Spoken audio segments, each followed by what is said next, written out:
Selamat berjumpa kembali Jemaat Bethany International Church Melbourne yang dikasihi Tuhan. Hari ini kita bersama-sama kembali melakukan ibadah online di tempat kita masing-masing. Mari kita siapkan hati kita, mari kita berikan ucapan syukur kita, pujian kita untuk Tuhan, untuk pemeliharaan kasih, penyertaan Tuhan dalam kehidupan kita, dan juga kita siapkan hati kita untuk kita menerima berkat firman Tuhan di sepanjang ibadah hari ini. Kita percaya Tuhan akan memberkati kita semua. Mari kita awali bersama-sama dengan doa. Bapa di dalam surga, kami berterima kasih untuk hari ini, hari yang Tuhan jadikan, hari yang Tuhan buka untuk kami boleh kembali melihat kemurahan Tuhan. Dan hari ini kami bersyukur sekali lagi, kami kembali boleh beribadah.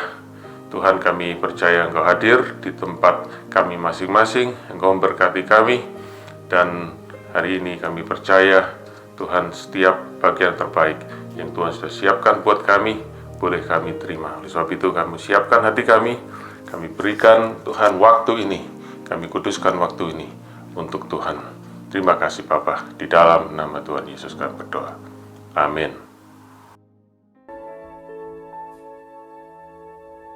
Abba Father, we come to you today. Just want to worship you. Just want to acknowledge your goodness in our life, Lord. We give thanks, Lord Jesus, because through you, we are called son and daughter of God. You are the one, Father, who gives life. You are the one who breathes in us so that we can worship you, we can know you. Sekarayana makasarayana kasih. Sekarayara karayana makasih. Lift up your voice and worship him. Sekarayana makasarayara kasiyara kalayara makasih.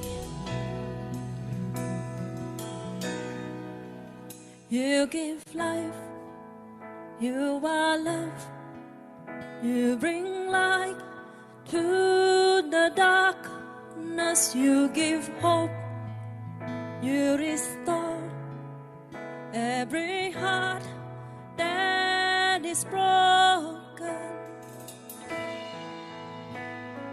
Great are you, Lord. It's your breath in our lungs, so we pour out our praise. We pour out our praise. It's your breath in our lungs, so we pour out our praise to you only. Great are you, Lord. You give life, you are love, you bring light to the darkness, you give hope, you restore every heart that is broken. Great are you, Lord. It's your breath in us, God. It's your breath in our lungs, so we pour out our praise. We pour out our praise. It's your breath in our lungs, so we pour out our praise to you only. It's your breath in our lungs, so we pour out our praise. We pour out our praise. It's your breath in our lungs, so we pour out our praise to you only. Great are you, Lord. Yes, we come here, Father. We want to declare your goodness in this place. We declare your greatness, O Lord. For you will restore the broken heart. You bring souls to you, Father, and establish your kingdom. We magnify you, Lord. We exalt you, Father. Oh, worship him. He's worthy.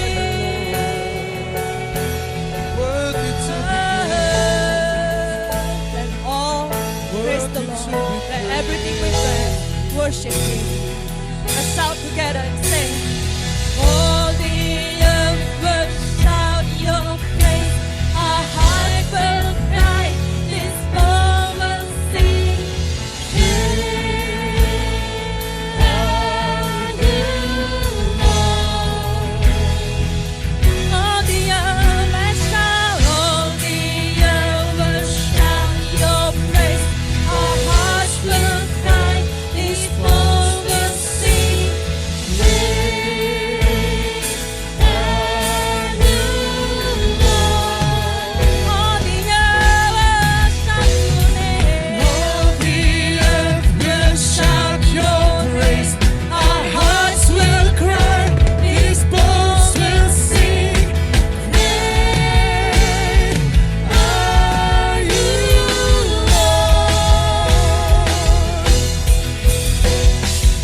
Our hearts will cry, this poor will sing. Great are you, Lord. Sama-sama suarakan haleluya. Mari gereja Tuhan bersandara kepada Roh Kudus dan bangkitlah. Kita diberi kuasa menjadi terang dan saksi Kristus. Dan kami percaya di dalam Dia kita mendapat kemenangan. Membangkitkan urapan Roh bekerja melanda umat Tuhan. Melanda dan menyembah mujizat telah nyata. Buktikan Yesus Raja. Sekarang ini waktunya. Majulah hai pemenang. Kuasanya atas kita membangkitkan.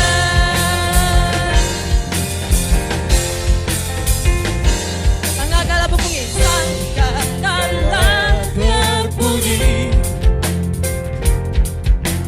Tanda panggilan kudus dari seluruh bumi. Terdengar suara Kristus. Bangkitlah hai tentara Tuhan. Bangkitlah hai tentara Tuhan. Kenakan senjatamu. Minyak baru tadi curahkan. Meja yang dipulihkan.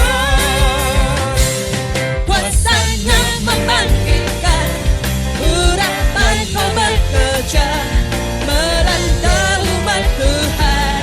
Saat datang menyembah mujizat telah nyata. Buktikan Yesus Raja. Sekarang ini waktunya. Majulah hai pemenang. Kuasanya atas kita membangkitkan. Hendaklah Roh Kudus maju terus. Sanggalah berbunyi.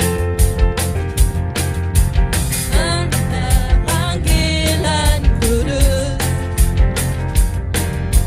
dari seluruh bumi. Biar bangsa-bangsa datang memujimu ya Tuhan. Terdengar suara Kristus. Bangkitlah hai tentara Tuhan. Kenakan senjatamu. Minyak baru tadi curahkan. Meja yang dipulihkan. Kuasanya membangkitkan. Urapan Roh bekerja melanda umat Tuhan. Saat datang menyembah mujizat telah nyata. Buktikan Yesus Raja. Sekarang ini waktunya. Majulah hai pemenang. Kuasanya atas kita membangkitkan. Kuasanya membangkitkan. Urapan Roh bekerja melanda umat Tuhan. Saat datang menyembah mujizat telah nyata. Buktikan Yesus Raja. Sekarang ini waktunya. Majulah hai pemenang. Kuasanya atas kita membangkitkan. Membangkitkan.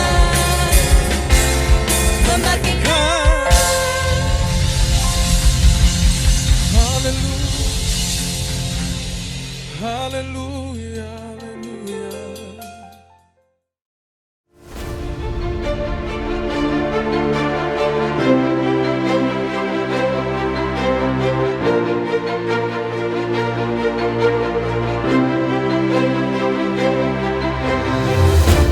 Guncangan-guncangan yang terjadi hari-hari ini seperti pandemi COVID-19 yang masih menjadi agenda dunia untuk mengatasinya. Bahkan beberapa negara masih berjuang keras mengurangi penyebaran virus ini, seperti di Indonesia, Malaysia, Thailand, bahkan Singapura. Kita juga mendengar bencana alam yaitu banjir besar dan terburuk yang terjadi baru-baru ini di beberapa negara di Eropa, seperti Jerman dan Belanda yang telah menelan ratusan jiwa.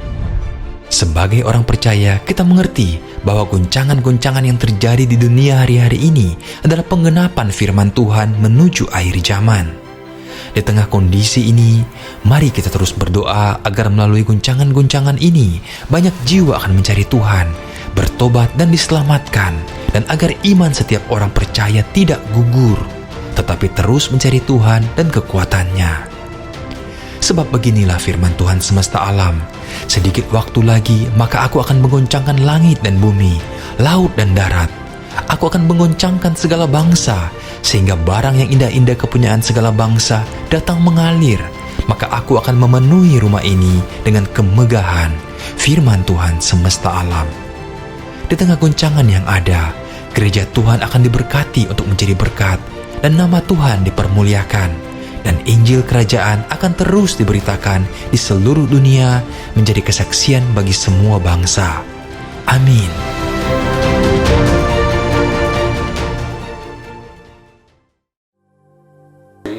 Saya mengajak untuk kita sama-sama berdoa untuk kondisi di dunia saat ini, baik untuk pandemi COVID-19 yang masih terus berlangsung, maupun juga bencana alam yang dialami di beberapa negara. Kita berdoa supaya Tuhan sendiri yang memulihkan keadaan di dunia ini. Mari kita sama-sama berdoa. Bapa di dalam surga, kami datang kepadamu. Engkaulah Allah yang menjadi pengharapan kami. Engkaulah menara keselamatan kami. Engkaulah tanduk keselamatan kami. Tuhan, kami membawa hari ini, Tuhan, goncangan yang berat yang terjadi di dunia ini.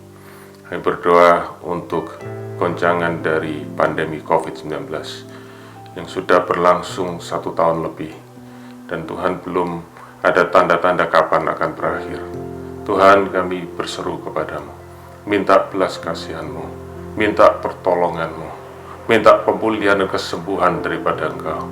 Kami khususnya berdoa dan mengingat bangsa kami Indonesia yang hari-hari ini Tuhan sedang mengalami kenaikan angka infeksi yang sangat berat. Tuhan, begitu banyak korban yang jatuh, mulai dari yang sakit sampai yang meninggal.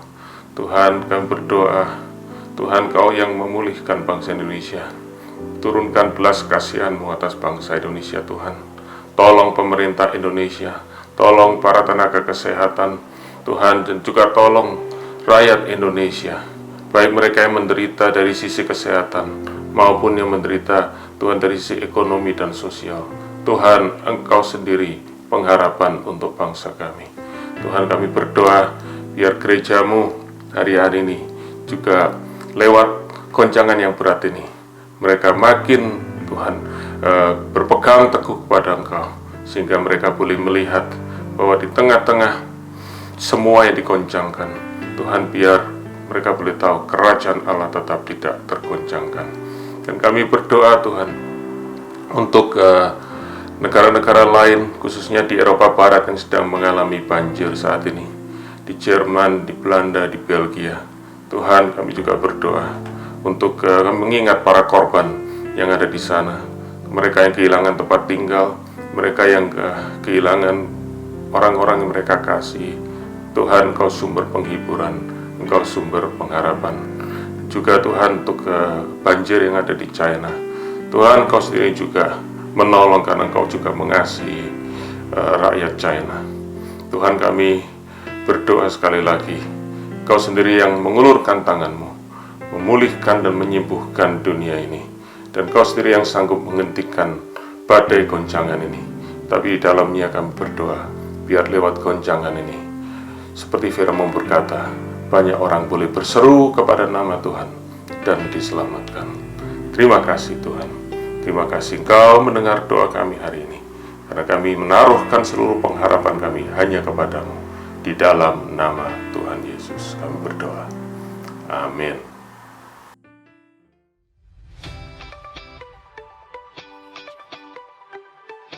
please visit our website at www.bethanymap.org.au to stay updated with the church events and announcements.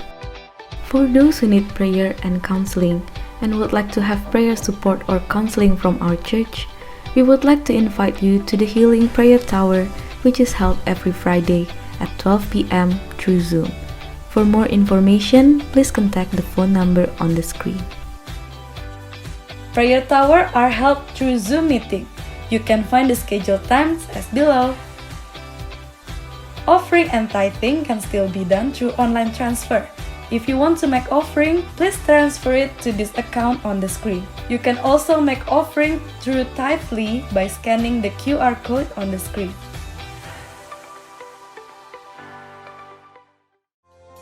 Mari siapkan hati kita untuk mendengarkan firman Tuhan. Benar Tuhan, kuasa-Mu itu yang membangkitkan setiap kami.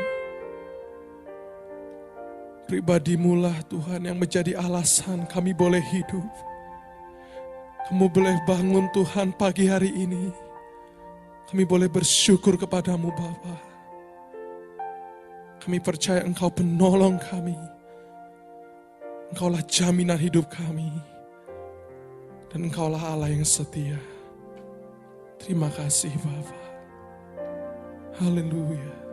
Jesus, Jesus. Thank you Jesus. Kuasa-Mu terlebih besar, Tuhanku terlebih besar. Tak pernah terlambat janji-Mu ya Tuhan, menolong hidupku. Kuasa-Mu terlebih besar, Tuhanku terlebih besar. Tak pernah terlambat janji-Mu ya Tuhan, pulihkan hidupku. Kau pulihkan aku Tuhan. Sama-sama katakan, Engkau Tuhan penolongku.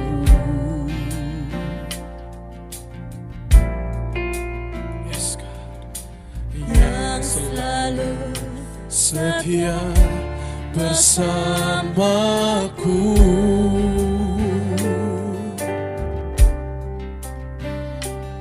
Kasih-Mu yang sanggup mengubah kehidupanku. Sungguh ku berserah, sungguh ku percaya. Kuasa-Mu terlebih besar, Tuhanku terlebih besar. Tak pernah terlambat janji-Mu ya Tuhan, menolong hidupku. Kuasa-Mu, kuasa-Mu terlebih besar, Tuhanku terlebih besar. Tak pernah terlambat janji-Mu ya Tuhan, pulihkan hidupku. Hanya Kau Tuhan penolong hidup kami. Hanya Kau Tuhan penolongku. Kau yang selalu setia, yang selalu setia bersamaku. Oh, dan kasih-Mu, kasih-Mu yang sanggup mengubah kehidupanku.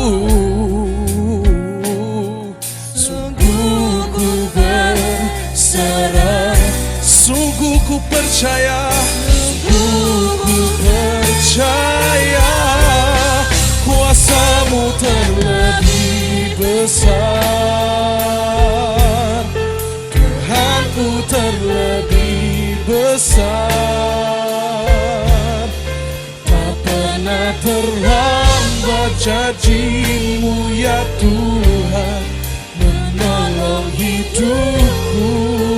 Oh, kuasa-Mu terlebih besar, Tuhanku terlebih besar. Tak pernah terlambat janji-Mu ya Tuhan, pulihkan hidupku. Sama-sama katakan, ku percaya, ku percaya. Kau bekerja mendatangkan kebaikan di hidupku. Kami percaya, ku percaya. Haleluya. Kau bekerja mendatangkan kebaikan, mendatangkan kebaikan. Oh, kuasa-Mu terlebih besar, Tuhanku, Kau yang terlebih besar, besar. Tak pernah terlambat janji-Mu ya Tuhan, menolong hidupku. Kuasa-Mu terlebih besar, Tuhanku terlebih besar. Tak pernah terlambat janji-Mu ya Tuhan, pulihkan hidupku. Tak pernah terlambat janji-Mu, tak pernah terlambat janji-Mu ya Tuhan, pulihkan hidupku. Tak pernah terlambat janji-Mu ya Tuhan, pulihkan hidupku. Tak pernah terlambat pertolongan-Mu Tuhan dalam hidupku. Terima kasih Yesus, Engkau baik sampai selama-lamanya. Kasih setia-Mu kekal Tuhan. Oh, Jesus, we adore you, God. Jesus, hallelujah. Oh, we give you praise, we give you honor. You are worthy of it all, worthy of it all. Jesus, Jesus, oh, Jesus, Kau yang layak terima pujian kami, hormat syukur kami sampai selama-lamanya. Oh, hirarama shana ya rarama ya shene rarama ya so, kararama ya rarama ya rarama ya rarama ya rarama, hirarama ya shana rarama ya shene rarama ya rarama ya so. Haleluya, Jesus, pribadi-Mu yang kami perlukan. Oh, jamah setiap kami, jamah setiap kami. Oh, haleluya. Oh, terima kasih Tuhan Yesus, Engkau baik.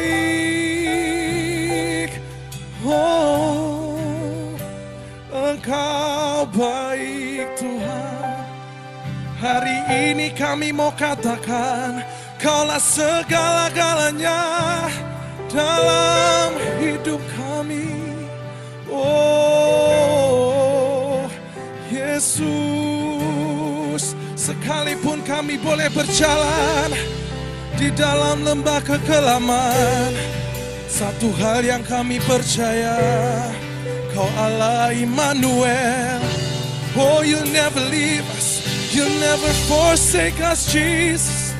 Kau yang memegang tangan kanan kami dan memberikan kami kemenangan. Haleluya. Yakin Kau hadir di sini, ku rasakan kuasa yang tak terbatas. Ku yakin Kau nyata di sini, kemenangan terjadi di sini. Ku yakin Kau hadir di sini, ku rasakan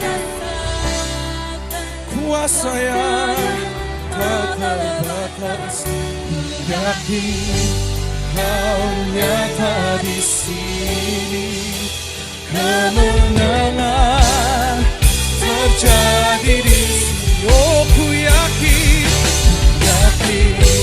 Kau hadir di sini, ku rasakan kuasa yang tak terbatas. Ku yakin Kau nyata di sini, kemenangan terjadi di sini. Ku yakin Kau hadir di sini. Oh, ku rasakan kuasa yang tak terbatas.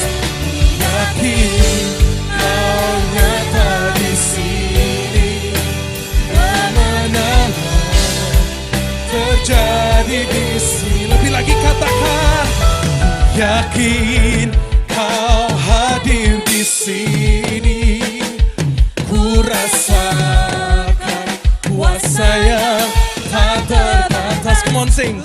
Yakin Kau nyata di sini, kemenangan terjadi di sini. Oh, ku yakin Kau hadir di sini, ku rasakan kuasa yang tak terbatas. Ku yakin Kau nyata di sini, kemenangan terjadi di sini. Kesembuhan terjadi, kesembuhan terjadi di sini. Kelepasan terjadi di sini. Sekali lagi berikan tepuk tangan sorak-sorai paling meriah bagi Allah kita yang memberikan kita kemenangan. Sorakan haleluya, haleluya.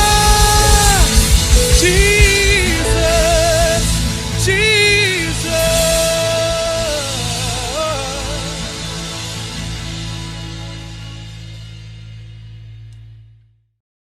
Halo, shalom semuanya. Apa kabar kita semua? Saya percaya dalam keadaan baik. Mari, sebelum kita mendengarkan firman Tuhan, kita siapkan hati kita untuk berdoa. Bapa dalam surga, terima kasih buat hari yang Kau jadikan. Terima kasih buat kesehatan dan nafas hidup yang Kau berikan kepada kami. Sekarang ya Tuhan, kami siap membuka hati kami. Roh Kudus, kiranya Kau mengajari kami kebenaran firman-Mu, supaya firman kebenaran ini menjadi hidup Tuhan, bahkan bertumbuh dan berbuah dalam kehidupan kami. Terima kasih banyak Bapa. Berbicaralah, kami siap mendengarkannya. Di dalam nama Tuhan Yesus Kristus kami berdoa. Amin. Nah, saudara sekalian, hari ini topik yang kita akan bahas bersama-sama tentang menyimpan dan memberi. Saving wisely and giving generously. Sebelumnya saya kasih saudara satu trivia, satu quiz ya. Kira-kira sepengetahuan saudara, berapa banyak sebenarnya firman Tuhan yang ada di Alkitab yang membahas tentang kekayaan atau keuangan. Ternyata dari hasil survei ditemukan bahwa lebih dari 2000 ayat di dalam firman Tuhan itu yang membahas tentang soal uang, ya, tentang kekayaan, tentang keuangan. Dan itu lebih daripada pengajaran tentang surga dan neraka. Apa artinya? Berarti topik ini adalah topik yang cukup penting, ya. Segala sesuatu yang berhubungan dengan hal keuangan perlu kita perhatikan. Nah, kita ingat bahwa uang itu adalah alat transaksi berjual beli. Uang sendiri itu sifatnya netral. Artinya tidak ada yang baik atau yang jahat dari uang itu sendiri, bukan? Tetapi bagaimana kita berinteraksi dengan uang itu yang menentukan, ya. Apakah sikap hati kita jahat atau sikap hati kita baik dengan mengelola keuangan yang diberikan kepada kita. Sekali lagi, uang atau kekayaan itu adalah fasilitas yang Tuhan berikan selama kita hidup dalam dunia ini. Karena itu penting bagaimana kita berrelasi, ya, bagaimana kita memanage keuangan tersebut, ya. Jadi jangan sampai, ya, kalau kita salah mengelola keuangan hari ini, kita bisa punya impact terhadap masa depan kita. Jadi kita perlu bijaksana dalam apa yang sudah Tuhan berikan, terutama tentang keuangan. Nah, prinsip pertama yang kita mau pelajari pada hari ini adalah prinsip tentang atau prinsip seperti bendahara, ya, stewardship. Kita baca sama-sama firman Tuhan dalam 1 Timotius 6 ayat 7 dan 8. Firman Tuhan mengatakan begini, sebab kita tidak membawa sesuatu apapun ke dalam dunia, dan kita pun tidak dapat membawa apa-apa keluar. Asal ada makanan dan pakaian, cukuplah. Jadi jelas firman Tuhan ini mengajarkan kepada kita bahwa sewaktu kita lahir ke dalam dunia ini, kita tidak membawa apa-apa.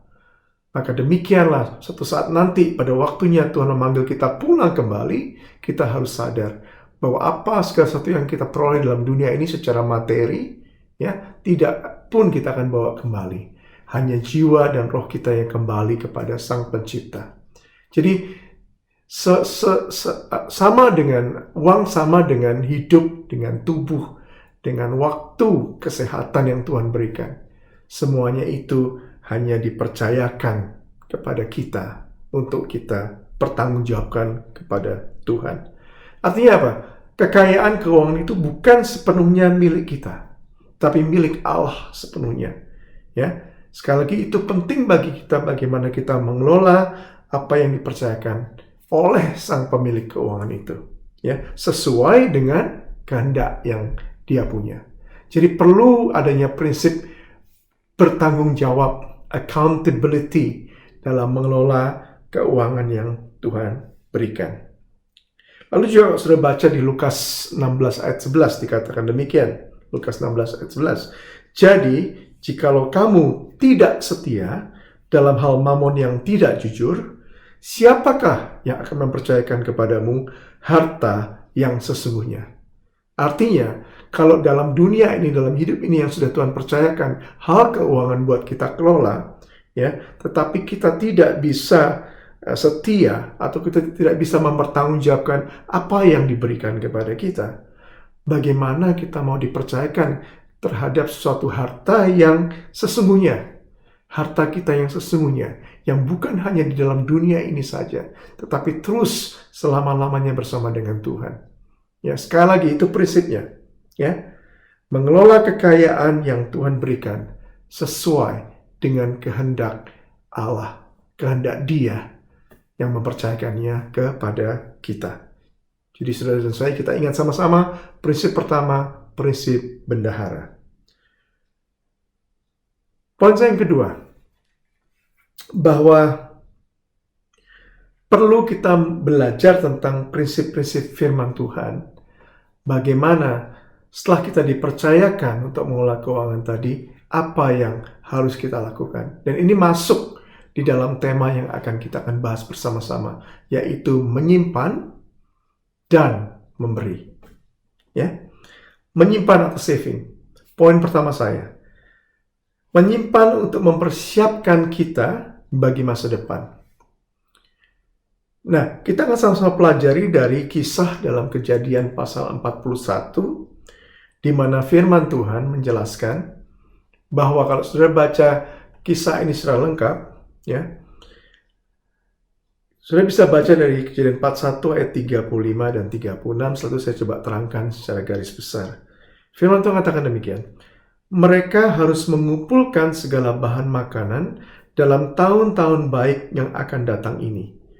Dan di bawah kuasa tuanku Firaun, menimbun gandum di kota-kota sebagai bahan makanan, serta menyimpannya. Ayat 36.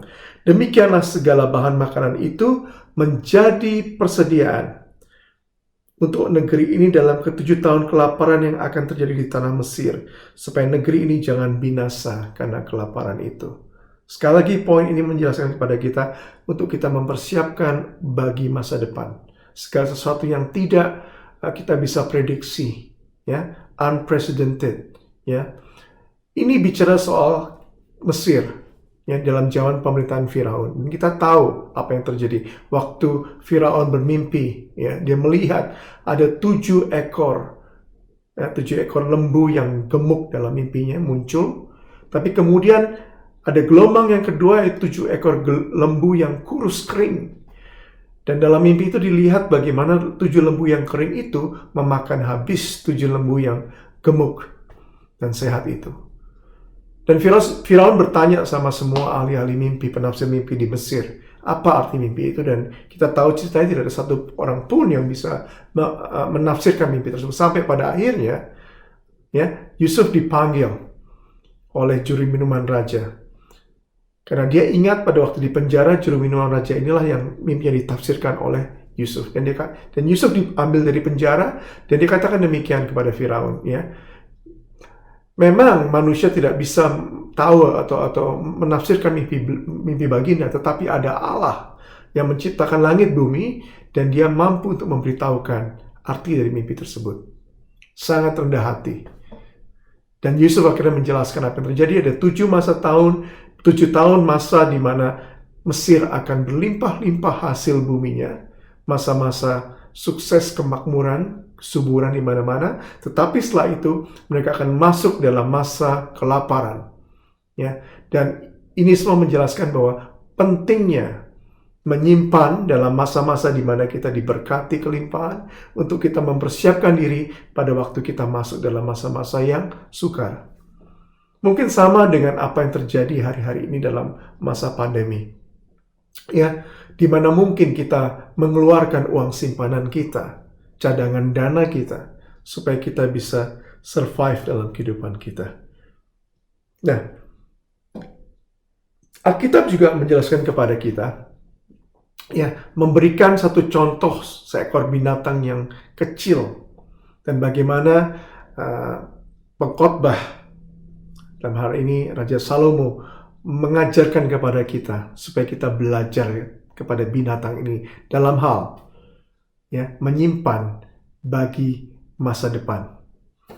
Amsal 6 ayat 8 mengatakan demikian. Semut menyediakan rotinya di musim panas dan mengumpulkan makanannya pada waktu panen. Saya tidak tahu bagaimana dengan di rumah saudara, tapi saya melihat satu fenomena di rumah kami. Satu hal yang cukup biasa, ada waktu-waktu tertentu, terutama di musim panas dan menjelang akhir daripada musim panas masuk musim dingin, di mana semut itu cukup banyak ada di rumah kami. Sekali lagi, kami bukan orang yang kotor atau jorok, ya, kami coba membersihkan rumah kami, tapi semut-semutnya selalu muncul di waktu-waktu itu. Dan setelah musim dingin seperti ini, jarang sekali kita melihat semut. Nah, itu sesuai dengan konteks firman Tuhan yang kita baca barusan dari Amsal, di mana semut-semut dengan rajin bekerja, mengumpulkan makanan, selama masih bisa mengumpulkan. Di musim panas mereka masih bisa keluar. Karena pada waktu musim dingin, di mana mereka tidak lagi bisa bergerak seperti biasanya, mereka akan tinggal di sarangnya, dan mereka hidup berdasarkan simpanan mereka. Ya, jadi itu satu poin yang kita harus belajar. Prinsip pertama dalam hal keuangan, yaitu kita menyimpan bagi masa depan. Segala sesuatu yang tidak kita bisa prediksikan, ya, untuk kita menghadapi masa tersebut. Ya, oke. Nah, yang kedua, poin yang kedua dalam menyimpan, ya, saving, yaitu menyimpan untuk berbagi. Nah, ini menarik. Kita tidak saja menyimpan untuk kita memiliki cadangan menghadapi masa depan, tapi kita juga menyimpan untuk kita bisa berbagi.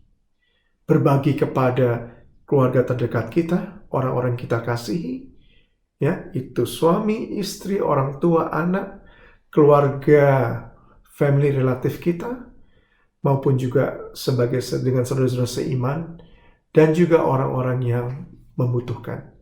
Ingat bahwa program diakonia itu bukan cuma program gereja. Program diakonia itu juga program kita pribadi dalam menolong orang-orang yang lemah dan berkekurangan. Setuju?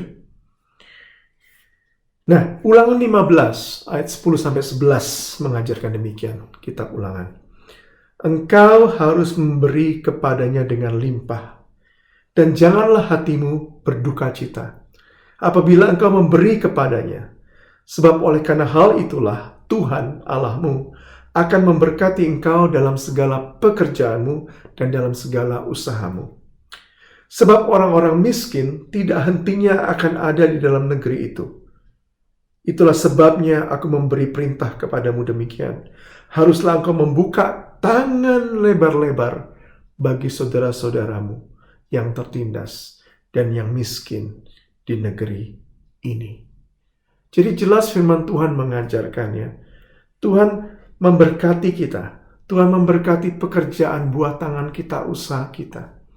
Dan waktu kita diberkati, ya, Dia rindu, Dia ingin kita mulai memperhatikan orang-orang yang lemah. Karena bahkan tadi firman Tuhan katakan bahwa orang-orang yang miskin tidak hentinya ada dalam negerimu. Ya, itu realita yang terjadi. Mungkin saudara dan pernah mengalami, dulu saudara ditolong orang karena saudara berkekurangan. Tapi mungkin hari-hari ini saudara menerima kelimpahan dan waktunya saudara juga menolong mereka yang berkekurangan. Dan bahkan tadi dikatakan dengan jelas firman Tuhan, ya, jangan hatimu berduka cita waktu kita memberi. Ya. Jangan kita memberi dengan sungut-sungut. Berilah dengan sukacita. Karena itulah yang Tuhan inginkan. Itulah hati Tuhan kepada kita waktu Dia mau memberikan kepada kita berkat-Nya. Dan supaya berkat itu disalurkan kepada mereka juga yang membutuhkan. Ya, menyimpan untuk berbagi. Ada satu buku, ya, yang menarik, judulnya adalah God and Money. Ya, terjemahkan dalam bahasa Indonesia, Tuhan dan Uang. Buku ini ditulis oleh dua orang sahabat, ya, Gregory Baumer dan John Cortines. Mereka adalah teman sekawan dalam studi waktu di university. Jadi mereka selesai dengan graduate mereka belajar mengambil MBA di Harvard Business School di Amerika. Nah, dalam satu program studi mereka berdua, ya, dua-duanya anak Tuhan. Greg dan John, mereka anak Tuhan. Dari muda mereka cinta akan Tuhan. Mereka mengambil studi tentang bagaimana perspektif teologi tentang keuangan. Ya, tentang uang, bagaimana kekristenan teologi yang membahas tentang itu. Dan dalam salah satu research mereka untuk mata kuliah itu, akhirnya mereka berkolaborasi, mereka memberikan survei sampai akhirnya buku ini terbit, God and Money. Nah, yang menarik dari kedua sahabat ini adalah mereka berdua sangat berhasil. Dalam usia yang sangat muda, Greg bisa menjadi seorang Vice President dari sebuah perusahaan di bidang healthcare technology sebagai Vice President of Product Development and Innovation. Dalam usia yang masih muda, ya kira-kira di awal 30 tahun. Dan John Cortines sendiri, dia adalah seorang petroleum engineer, ya. Dan dia juga sekarang selain di sekuler sebagai petroleum engineer di Chevron, tapi dia juga masuk dalam organisasi Kristen tentang generous giving. Dia menjadi salah satu leader dalam organisasi generous giving ini. Nah, saya meng-quote dua hal dari dua orang ini tentang buku yang mereka publish. Dan itu mengajarkan kepada kita tentang bagaimana kita mengatur keuangan sebagai apa yang Tuhan percayakan bendahara tadi, terutama dalam hal memberi. Nah, quote daripada Gregory mengatakan demikian, ya. The incredible joy and satisfaction can be experienced that come only through generosity, serving God with wealth that He trusted. Maksudnya apa? Gregory menemukan, ya, dalam perjalanan hidupnya, dalam usia masih muda, dia katakan begini, adalah satu sukacita dan kepuasan yang luar biasa waktu kita bisa memberi dengan kemurahan. Memberi dari harta kekayaan yang Tuhan percayakan.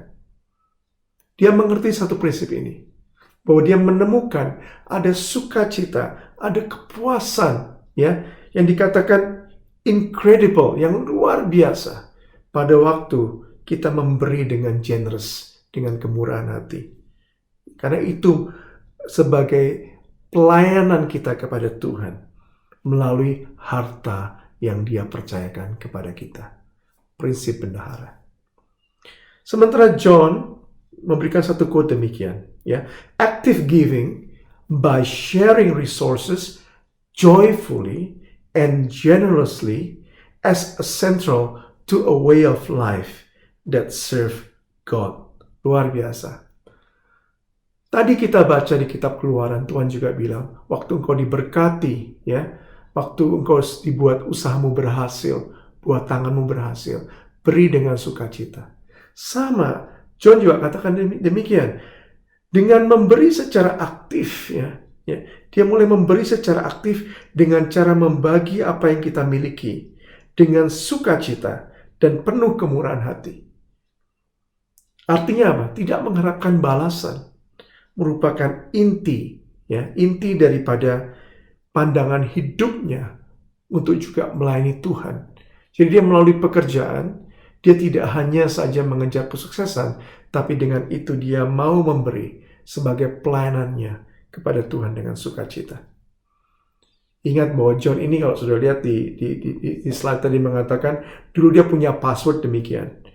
Password dia, ya, sebelum dia sungguh-sungguh masuk dalam radical giving ini, dia punya password retire_at_40 acclamation. Itu password dia. Maksudnya apa? Ya, dia punya konsep sama seperti dengan orang-orang Amerika yang lain, mungkin anak-anak muda. Waktunya masih muda, dia mau kerja keras, cari uang, cari posisi yang terbaik, sehingga waktu 40 tahun dia retire. Tapi setelah ditangkap Tuhan, ya, ditangkap Tuhan, dan setelah dia menulis buku ini, dia tahu hidupnya untuk melayani Tuhan dengan cara apa? Memberi dengan kemurahan hati. Haleluya. Nah, setelah kita belajar tentang menyimpan, jelas untuk masa depan kita. Menyimpan untuk kita bisa memberi. Sekarang saya mau masuk lebih dalam lagi dalam poin yang kedua, yaitu memberi. Karena sebagai bendahara, ya, sebagai bendahara yang dipercayakan oleh Tuhan, kita tahu, sebagai orang keuangan pun kita akan tahu istilahnya balance sheet, ledger, general ledger. Ada income, pemasukan, ada kredit, tapi juga ada expenditure atau pengeluaran atau spending, debit. Di antara kedua tadi selisih, kalau kita punya surplus, maka itu menjadi saving. Tapi hari ini kita belajar bagaimana memberi sebagai anak Tuhan itu penting. Ya. Saudara, kalau saudara ingat dalam Lukas pasal 12 tentang kisah orang kaya yang bodoh. Saudara kan dalam Lukas 12 ayat 16 sampai ayat 21. Kalau saudara baca firman Tuhan itu agak menarik. Karena kenapa? Karena orang kaya itu mengatakan hasil tanahnya dia berlimpah-limpah. Sampai aku harus merombak gudangku, warehouseku, supaya aku bisa membangun dan menampung hasil bumi lebih banyak lagi. Tidak ada yang salah dengan itu, bukan? Ya. Tetapi kalau sudah lihat daripada firman Tuhan itu di Lukas 12, dia selalu berkata, supaya jiwaku bersuka, supaya ada makanan, minuman sampai bertahun-tahun. Semua yang dipikirkan tentang simpanannya adalah untuk aku dan saya. Makanya Tuhan juga bilang di Lukas 12, di Lukas pasal 12 itu, kamu ini orang kaya bodoh.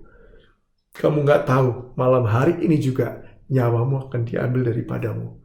Karena itu semua yang kamu simpan, yang kamu tabung, untuk siapa itu nanti. Begitulah orang yang istilahnya mengumpulkan, ya, tapi tidak memikirkan orang lain, tidak kaya di hadapan Tuhan. Nah, memberi. Galatia 6 ayat 9-10 mengajarkan kita tentang memberi. Janganlah kita jemu-jemu berbuat baik. Karena apabila sudah datang waktunya, kita akan menuai jika kita tidak menjadi lemah. Karena itu, selama masih ada kesempatan bagi kita, ya, marilah kita berbuat baik kepada semua orang, tetapi terutama kepada kawan-kawan kita seiman. Firman Tuhan ini mengajarkan kepada kita, jangan jemu-jemu berbuat baik. Karena apabila sudah datang waktunya, kita akan menuai jika kita tidak menjadi lengah. Saudara, jangan firman ini dipakai menjadi pengertian di mana kalau saya tabur sesuatu, saya pasti akan menuai sesuatu dengan cara saya. Tidak, karena kita tidak pernah tahu, tapi prinsipnya tetap sama. Makanya dibilang, jangan kita jemu-jemu berbuat baik, pada waktunya Tuhan, maka kita akan menuai. Tapi ada selanjutnya dikatakan, jika kita tidak menjadi lemah. Artinya jangan sampai kita berhenti lemah, kita tidak lagi memberi ya kepada orang lain. Nah, saya mau ada satu kesaksian dulu. Di satu desa ada seorang gadis yang tinggal dengan ibunya, keluarga yang sederhana. Dan pada saat itu, hari itu mereka hanya tidak punya banyak persediaan makanan. Dan yang pasti mereka punya satu botol susu yang mereka bisa minum untuk beberapa hari. Pada waktu itu kondisi di mana mereka hidup, satu botol susu adalah satu hal yang cukup mewah. Ya. Nah, hari itu, pintu rumah mereka diketok. Dan waktu si gadis tadi membuka pintu rumah tadi, dia menemukan seorang laki-laki kecil, seorang anak laki-laki kecil yang datang dengan mungkin penampilan yang sedikit kotor, jorok gitu ya, dan muka yang letih dan berkata, berikanlah saya segelas air, saya perlu minum. Gadis itu masuk dan tanya sama ibunya, dan ibunya katakan, itu ada susu, kita punya cadangan susu, simpanan tadi susu, berikan itu sama anak itu. Akhirnya dituang botol itu ke dalam satu gelas susu dan diberikan kepada anak. Ingat pada zaman-zaman itu, sekali lagi susu adalah cukup barang yang mewah. Dan anak itu minum, dia bilang berterima kasih, setelah itu selesai hari itu, tidak terjadi apa-apa. Dan sudah tahu bertahun-tahun kemudian, gadis tadi itu terkena sakit penyakit dan singkat kata dia harus operasi pergi ke kota. Dia dan keluarganya, ibunya tahu mereka akan struggle dengan keuangan bagaimana membayar biaya-biaya operasi dan ongkos rumah sakit. Tapi karena kondisi mereka harus pergi ke kota, masuk ke rumah sakit dan dioperasi. Selesai operasi, yang mereka pikirkan adalah bagaimana saya harus membayar segala tagihan ini. Kita tidak tahu. Kalau mereka harus membayar sebagian rumahnya harus dijual, tidak tahu, tapi mereka harus membayar. Tapi yang sangat indah, di hari terakhir sebelum gadis tadi harus meninggalkan rumah sakit, ada secari kertas di sebelah tempat tidurnya. Waktu dia baca, gadis ini mengatakan, sudah dibayar lunas oleh segelas susu. Sudah tahu maksud daripada kisah ini. Jangan jemu-jemu berbuat baik. Kenapa? Karena pada saatnya kita akan menuai pada waktunya. Kalau kita tidak menjadi lengah. Firman Tuhan juga katakan dalam Kisah Rasul pasal ke-20 ayat 35. Ya. Dalam segala sesuatu telah kuberikan contoh kepadamu bahwa dengan bekerja demikian, kita harus membantu orang-orang yang lemah dan harus mengingat perkataan Tuhan Yesus. Sebab ia sendiri telah mengatakan, adalah lebih berbahagia memberi daripada menerima. Satu istilah yang sering kita dengarkan, makarios dalam bahasa Greka, adalah lebih berbahagia memberi daripada menerima. Pemberian. Nah, ada satu kisah testimoni lah yang masih fresh, yang saya alami, keluarga kami alami minggu yang lalu. Sudah tahu keadaan Indonesia dengan COVID yang merajalela di mana-mana. Hal itu dialami oleh papi mertua saya. Minggu yang lalu, papi mertua saya, dia tinggal dengan pembantu rumah tangga, suami istri. Ya. Pembantu rumah tangga ini lebih dahulu dideteksi di antigen swab kena virus corona positif. Dan akhirnya ayah kami pun terkena setelah diswab. Kita bingung karena kondisi papi sudah drop, kita harus cepat carikan dia rumah sakit. Karena dia sudah susah untuk bernafas. Si pembantu wanita ini pun juga demikian. Jadi dia yang biasa mengurus papi, bahkan sudah kita anggap dia sebagai seorang saudara, ya, bagi rumah tangga, bagi keluarga kita. Semua dikerahkan. Kakak ipar dari Indonesia kontak kita, tolong, ya, coba carikan juga bisa nggak masuk online.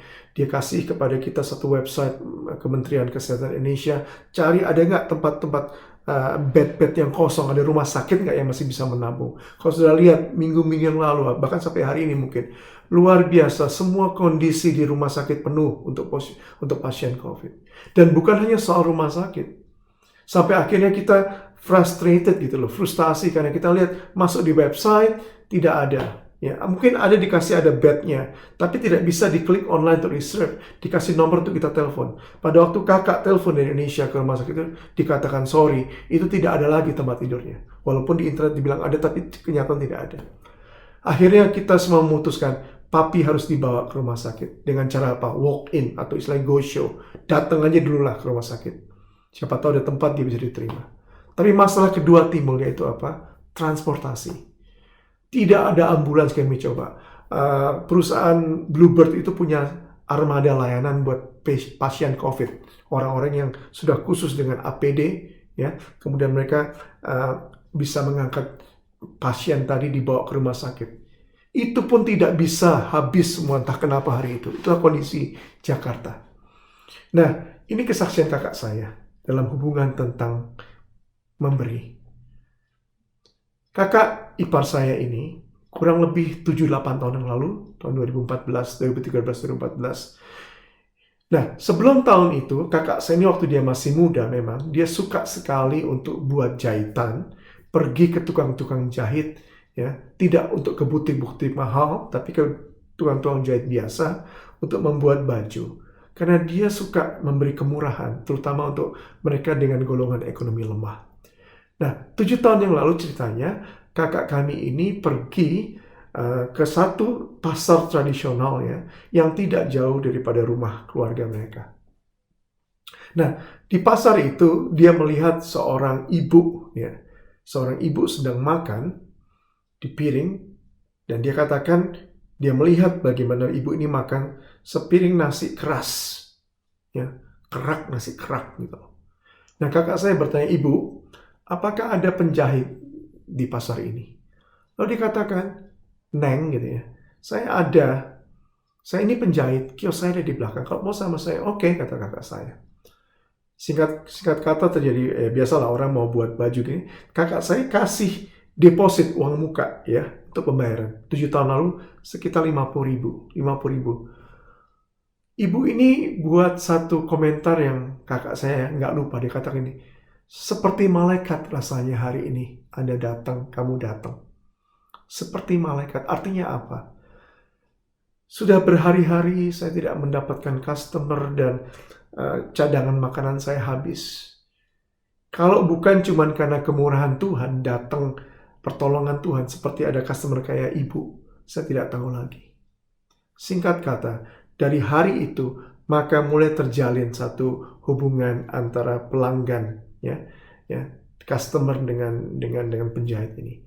Sampai akhirnya kakak saya berkata, mulai kenal, bahkan penjahit ini pun kenal dengan pihak papi dan mami. Dan kalau misalnya hari raya Lebaran gitu ya, karena dia Muslim, dia suka mengirimkan makanan kepada keluarga besar kakak saya ini, kepada papi mertua, mami mertua saya. Jadi ada hubungan yang baik. Nah, itu kejadian 7-8 tahun yang terus terpelihara sebagai hubungan, pertama hanya sebagai relasi, ya, sebagai antara customer dengan pedagang penjahit, lama-lama mulai ada relasi. Entah kenapa, minggu yang lalu itu di saat kami panik, tidak tahu lagi bagaimana mencari taksi, ambulans tidak bisa semua. Kakak saya menghubungi penjahit tadi, ibu tahu nggak ya bagaimana ada order ambulans atau apalah transportasi yang bisa tolong bapak saya dibawa ke rumah sakit. Dan ibu ini berkata, oh suami saya punya teman, dan teman dia ini penarik angkot. Ya, dia bukan yang punya angkot, tapi dia penarik angkot. Coba saya hubungin, siapa tahu dia mau untuk bawa bapak ke rumah sakit. Lalu akhirnya kakak saya dapat nomor telepon orang ini dan dia berbicara, bapak mau nggak untuk angkut bapak saya ke rumah sakit dengan harga sekian lah, kita deal uangnya. Sudahlah, uang oke, kita jangan jadi masalah, yang penting saya harus menolong bapak. Bayangin, orang yang tidak kenal, dari mulut ke mulut, dari seorang penjahit yang kakak saya kenal, penjahit ini punya suaminya punya teman ini, dia katakan saya mau. Dan yang saya kaget waktu saya mendengar saksian ini adalah teman tadi waktu ditelepon tadi sama kakak saya itu dalam keadaan dia masih menarik angkot ya dengan penumpang. Lalu dikatakan begini, yang diceritakan kembali kepada kakak saya gitu ya. Sorry Bapak Ibu, dalam angkot ini saya harus segera menurunkan Bapak Ibu di tempat ini karena saya harus mengangkat pasien COVID, seorang kakek-kakek katanya. Singkat kata dia datang ya, bahkan dia membantu membopong gitu ya. Ayah mertua kami masuk dalam mobil. Dan sudah tahu, mereka dibawa ke satu rumah sakit. Rumah sakit pertama katakan, sorry kami nggak bisa menerima Anda.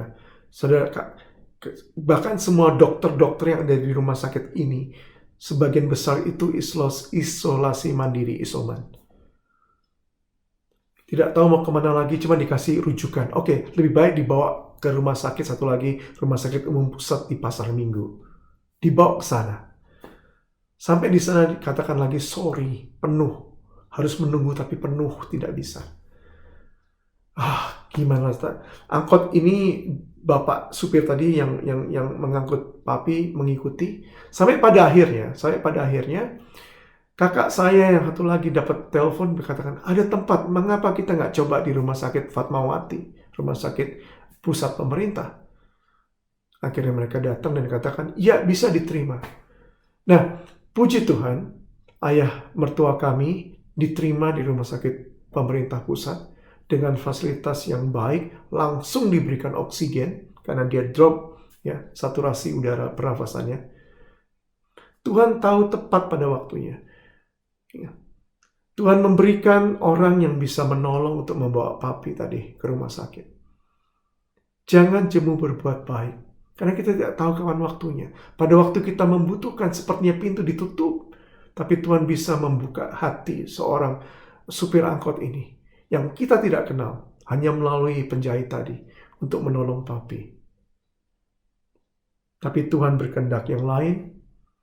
Papi sudah dipanggil Tuhan. Hanya 3 hari di rumah sakit Fatmawati. Akhirnya dia pulang ke rumah Bapak. Tapi inti saya dalam kesaksian tadi adalah, sekali lagi, saya ulang berkali-kali, jangan jemu berbuat baik. Karena pada waktunya Tuhan, kita pasti akan menuai. Amin. Nah, dalam kesaksian tadi saya mau tutup dengan 4 poin hari ini. Yang pertama, dalam topik menyimpan dan memberi.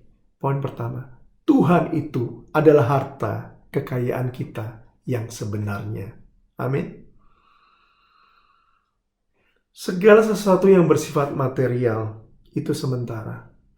Ingat, uang itu bisa membeli obat. Uang itu bisa membayar rumah sakit. Tapi uang tidak bisa membeli kesehatan. Setuju?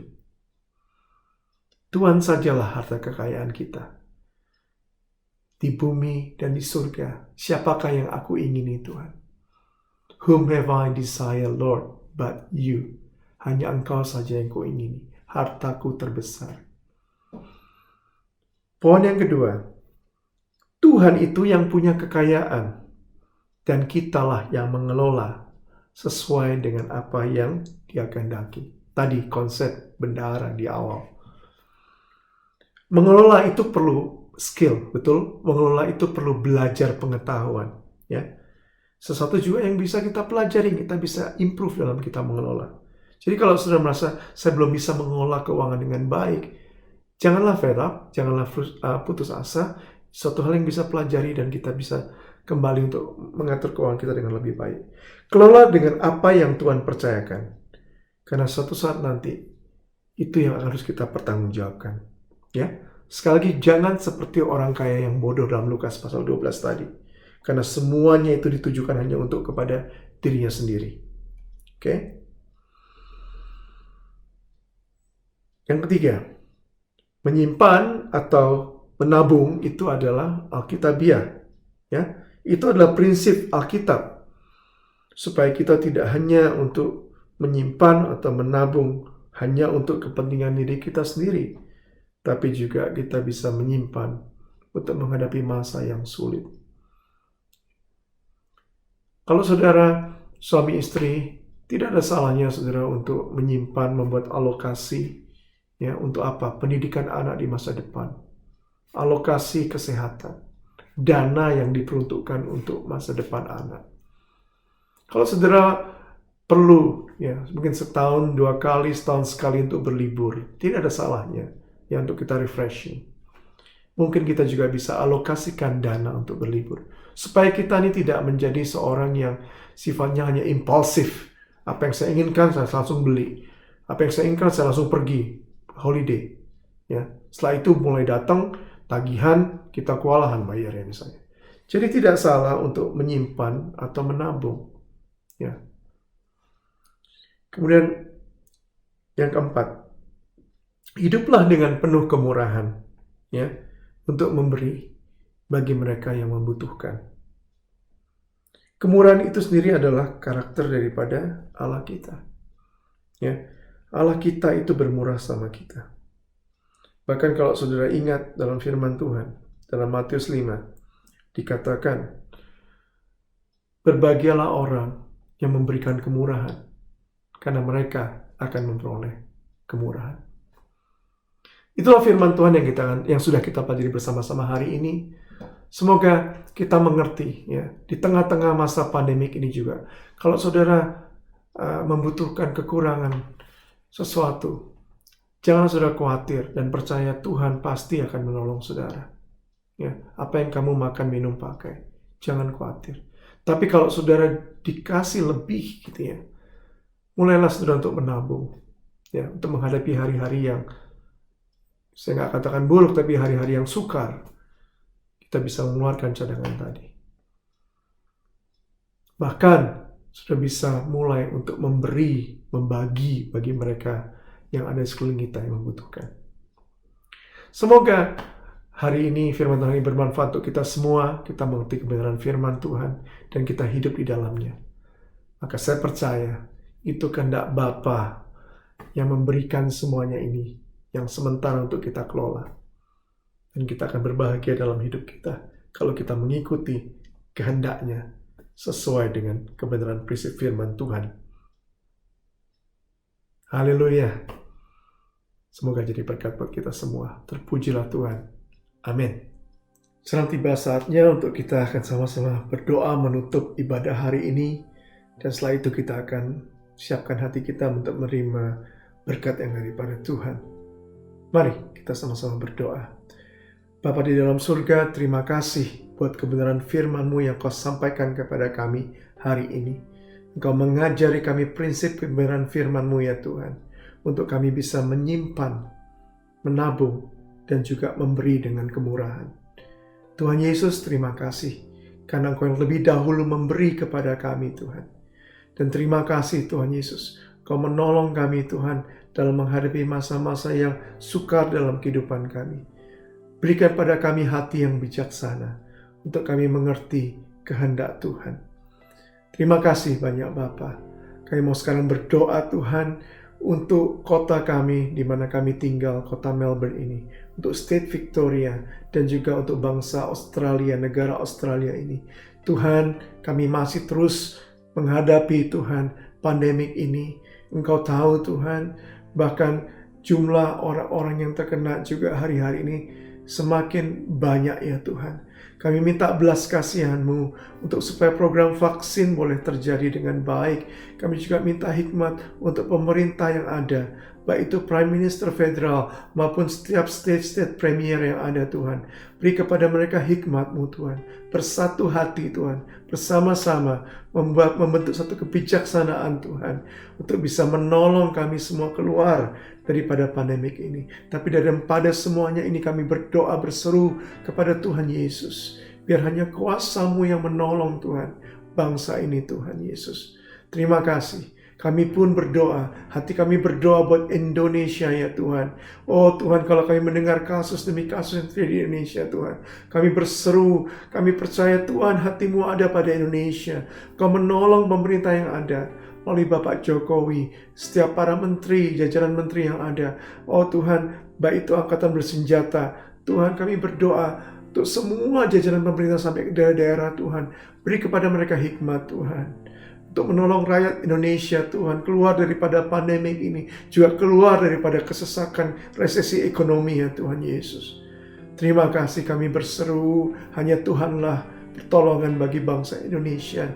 Dan kami juga berdoa sekarang ya Tuhan, untuk para pemimpin rohani kami, untuk Bapak Niko Nyoto Raharjo, Ibu Hermin, untuk Pastor Johan dan Ibu Betty yang ada di Singapura juga.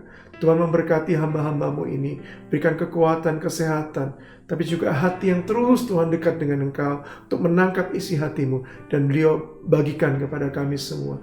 Dan kami boleh mengikut jalan kebenaran di dalam Tuhan sendiri. Kami juga berdoa untuk penata layanan dalam gereja BIC ini Tuhan. Kau yang memberi kepada kami semua Tuhan kebijaksanaan, hati yang boleh mengerti kemana Tuhan hendak berjalan. Kuatkan Tuhan jemaat Tuhan di saat-saat seperti ini Tuhan, supaya penggembalaan tetap bisa dilakukan dengan baik ya Tuhan Yesus. Dan kami boleh menangkap kehendak hati-Mu untuk kami bersama-sama masuk dalam gelombang lawatan Roh Kudus yang besar, jiwa-jiwa yang dimenangkan untuk Tuhan. Terima kasih banyak Bapa. Kami pun berdoa sekarang untuk para keluarga-keluarga, para student pelajar, anak-anak-Mu Tuhan. Kami berdoa untuk mereka yang mungkin kehilangan orang-orang yang mereka kasih dalam pandemik ini. Kiranya kekuatan Tuhan, penghiburan Tuhan bagi kami semua ya Tuhan. Terima kasih Kau memberkati mereka yang bekerja, bersekolah. Kesehatan kami semua kami serahkan dalam pimpinan-Mu. Terima kasih banyak Bapa. Kami siapkan hati kami untuk memasuki minggu yang baru. Kami percaya penyertaan Tuhan atas kami. Sekarang waktunya, mari saya ajak kita semua, jemaat Tuhan, untuk kita boleh mengangkat kedua belah tangan kita dan siapkan hati kita untuk menerima berkat yang daripada Tuhan. Tuhan memberkati engkau dan Tuhan melindungi engkau. Tuhan menyinari engkau dengan wajah-Nya dan memberikan kepadamu kasih karunia. Tuhan menghadapkan wajah-Nya kepadamu dan memberikan kepadamu damai sejahtera. Kiranya kasih karunia daripada Allah Bapa, Allah Anak dan Roh Kudus menyertai saudara dan saya, kita semua, saya pada saatnya Tuhan menjemput kita di dalam kemuliaan. Terpujilah Tuhan kita Yesus Kristus, kekal selama-lamanya. Haleluya. Amin. Selamat hari Minggu, Tuhan Yesus memberkati.